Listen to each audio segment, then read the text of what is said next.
గారికి, అదేవిధంగా మా రంగారెడ్డి జిల్లా అధ్యక్షుడు తమ్ముడు విష్ణువర్ధన్ రెడ్డి గారికి, అదేవిధంగా ఏదైతే నల్గొండ జిల్లా ఇన్ఛార్జ్ మా సోదరుడు తమ్ముడు రాష్ట్ర కార్యదర్శి రాహుల్కి, అదేవిధంగా ఇక్కడికి ఇచ్చేసిన 7 అసెంబ్లీ అధ్యక్షులకి, 7 నియోజకవర్గాల అసెంబ్లీ అధ్యక్షులకి, ఆ అసెంబ్లీ అదేవిధంగా జనగాం జిల్లా అధ్యక్షుడు అభి గారికి, ఏదైతే సంబంధించి అసెంబ్లీలో పార్టీలో ఉన్న మండల అధ్యక్షులకి, గ్రామ ఎన్ఎస్యూ అధ్యక్షులకి, ఇక్కడ విచ్చేసిన నా ఎన్ఎస్యూ కుటుంబ సభ్యులందరికీ పేరు పేరున ధన్యవాదాలు తెలియజేస్తూ, ముఖ్యంగా ఈ రోజు ఈ కార్యక్రమం ఏర్పాటు చేయడానికి ఇదొక కేవలం మీటింగ్ కోసం కార్యక్రమం ఏర్పాటు చేసింది.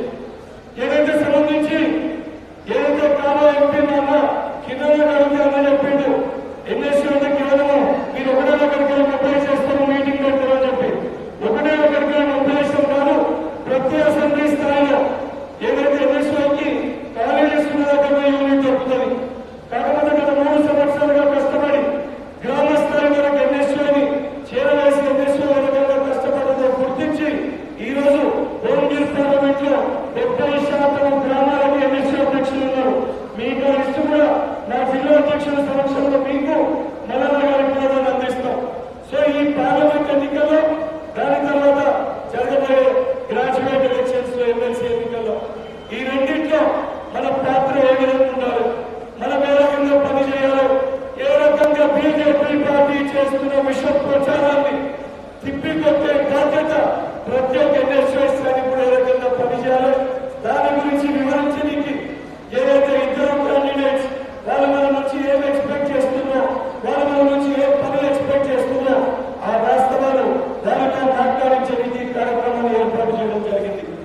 ఇద్దరు కూడా ఇంత బిజీ షెడ్యూల్లో ఎన్ఎస్సీ పాత్రను గుర్తించి ఎన్ఎస్సీ కంపల్సరిగా కష్టపడతానని చెప్పి మన ఎన్ఎస్సీ పనితీరుని గుర్తించి నాకు ఇంత సమయం కేటాయించినందుకు ఎన్ఎస్సీ కార్యవర్గ సభ్యులందరి తరఫున వారిద్దరికీ కృతజ్ఞతలు తెలియజేస్తున్నా.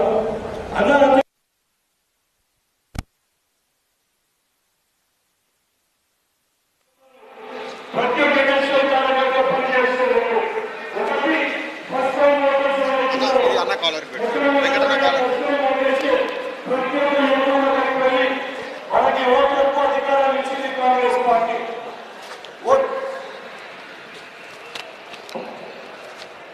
ఓటకు అధికారాన్ని మనకి ఇచ్చింది కాంగ్రెస్ పార్టీ.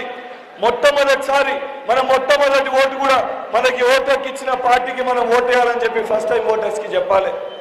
దానితో పాటు క్షేత్ర స్థాయిలో మన అభ్యర్థులు ప్రసంగించేటి మన కాంగ్రెస్ పార్టీ మేనిఫెస్టో, దానికి సంబంధించి వాళ్ళిద్దరు కూడా ఎక్స్ప్లెయిన్ చేస్తారు. మన కాంగ్రెస్ పార్టీ మేనిఫెస్టోని కానీ రేవంత్ రెడ్డి గారు ముఖ్యమంత్రి అయిన తర్వాత గత 3 సంవత్సరాలు ఏదైతే 3 నెలల్లో బీఆర్ఎస్ పార్టీ 9 సంవత్సరాల్లో చేయలేంది 3 నెలల్లో మన ముఖ్యమంత్రి గారు పనిచేశారు. ఆఖరికి నిన్న కూడా ఏదైతే యువకుల కోసము ఏదైతే యూనివర్సిటీలో సమ్మర్ వెకేషన్ పేరుట ప్రతి సంవత్సరం కూడా యూనివర్సిటీ పనిచేస్తారు.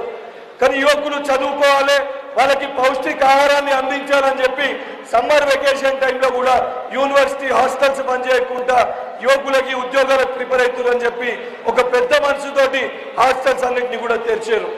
మన ప్రభుత్వం అధికారంలోకి వచ్చినాక 26,000 చిల్లర ఉద్యోగ పత్రాల్ని మనం ఏదైతే యువకులకు ఇచ్చినామో, రేపు పొద్దున వీళ్ళిద్దరూ గెలిస్తే ఆల్రెడీ ఎమ్మెల్సీగా మీకు ప్రతినిధిగా నాకు రేవంత్ రెడ్డి గారు అవకాశం ఇచ్చి స్థానంలో కూర్చోబెట్టారు.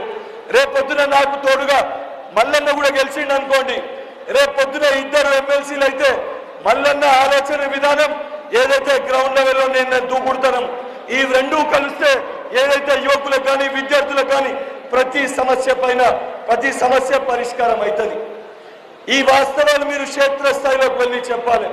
దానికంటే ముఖ్యంగా ఇక్కడ ఉంటుంది కూడా నాయకులే, ఇక్కడ వచ్చిన వాళ్ళందరూ కూడా మండల స్థాయి గ్రామ స్థాయి నాయకులే.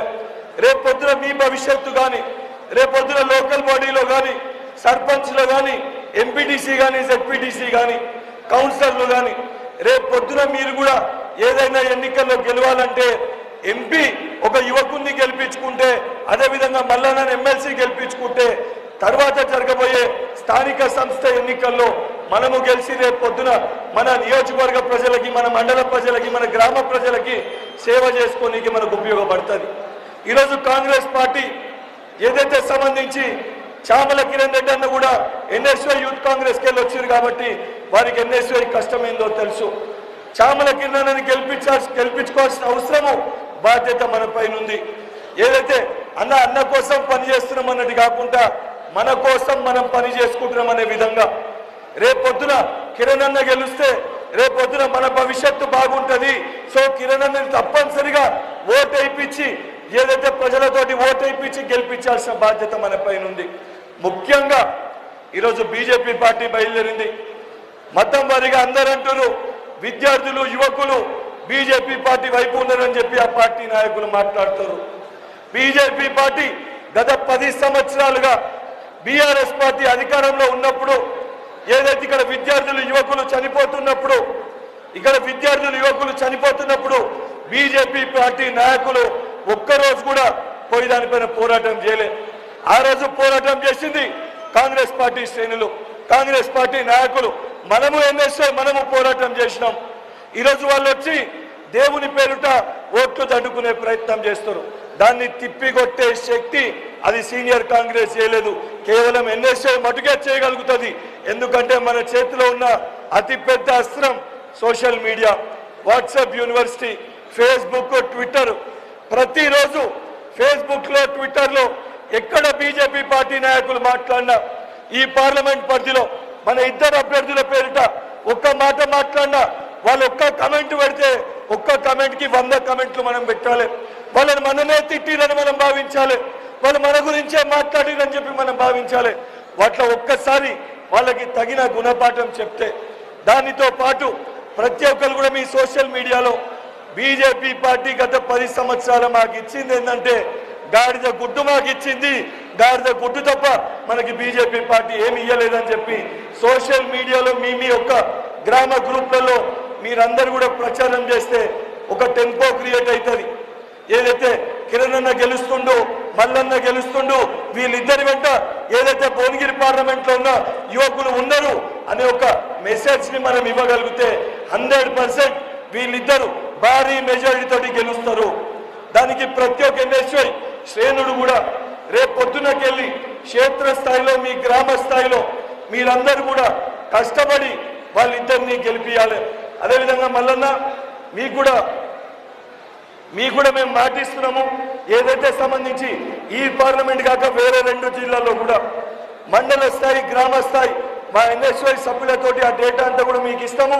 తప్పనిసరిగా తీన్మార్ మల్లన్న గెలుపులో ఏదైతే రేపొద్దున మీకు ఇప్పించే ఓట్లు సరే ఇక్కడ ఉన్న ఎన్ఎస్ఐ శ్రేణులకి సగం మంది గ్రాడ్యుయేట్స్ కాకపోవచ్చు, కానీ మాకు పాఠాలు చెప్పినోళ్ళు, మాతోటి తిరిగేటోళ్ళు, మా మాట వినేటోళ్ళు, మా ఇంట్లో అన్నలు కానీ మా అక్కలు కానీ గ్రాడ్యుయేట్స్ ఉంటారు. ఆ ప్రతి ఒక్కరు కూడా మల్లన్నని గెలిపియాలి, ఈ ప్రశ్నించే గొంతుని గెలిపియాలి. రేపు పొద్దున తెలంగాణ భవిష్యత్తు కోసం మల్లన్న గెలుపు అవసరం అనే విధంగా ప్రతి ఒక్క ఎన్ఎస్ఐ శ్రేణుడు, ప్రతి ఒక్క ఎన్ఎస్ఐ కార్యకర్త కష్టపడి క్షేత్రస్థాయిలో ప్రతి ఒక్క గ్రాడ్యుయేట్ని మెప్పించి ఒప్పించి అవసరమైతే వాళ్ళ కాలం మొక్కి వాళ్ళని ఓటు మీకు వేసే విధంగా మేము కృషి చేస్తామని చెప్పి ఎన్ఎస్ఐ పక్షాన మీకు మాటిస్తూ రేపు పొద్దున మీ ఇద్దరు గెలిచినాక ఏదైతే విజయోత్సవ సభ కూడా నిర్వహించేది, మీ మొట్టమొదటి విజయోత్సవ సభ కూడా ఎన్ఎస్ఐ నిర్వహిస్తాము. దాన్ని కూడా నేనే ప్రాతినిధ్యం వహించి దానికి నేనే బాధ్యత తీసుకొని మీ గెలుపు తర్వాత విజయోత్సవ సభ నిర్వహించమా గెలిపిస్తామని సిద్ధంగా ఉన్న చేతులు పైకెత్తుంది. వాళ్ళిద్దరికీ తప్పకుండా మేము మాటిస్తున్నాము. రేపు పొద్దున మేము వాళ్ళిద్దరి పక్షాన ఈ రాబోయే 10 రోజులు ఎంపీకి 20 రోజులు గెలిపించడానికి సిద్ధంగా ఉన్న చేతులు పైకి లేపుని. సిద్ధమా? గట్టిగా సిద్ధమా? తప్పనిసరిగా మీ ఇద్దరి గెలుపులో ఎన్ఎస్ఐ క్రియాశీలక పాత్ర పోషిస్తుందని చెప్పి మాటిస్తూ మా యొక్క కార్యక్రమానికి విచ్చేసిన మీ ఇద్దరికి, అదేవిధంగా ఈ కార్యక్రమాన్ని ఏర్పాటు చేసిన ప్రతి ఒక్క నా ఎన్ఎస్ఐ జిల్లా అధ్యక్షులకి, ఏదైతే కోఆర్డినేట్ చేసిన అసెంబ్లీ అధ్యక్షులకి, విచ్చేసిన నా ఎన్ఎస్ఐ కార్యవర్గ సభ్యులందరూ కూడా పేరు పేరున శిరస్సు వంచి ధన్యవాదాలు తెలియజేస్తున్నాను. Thank you.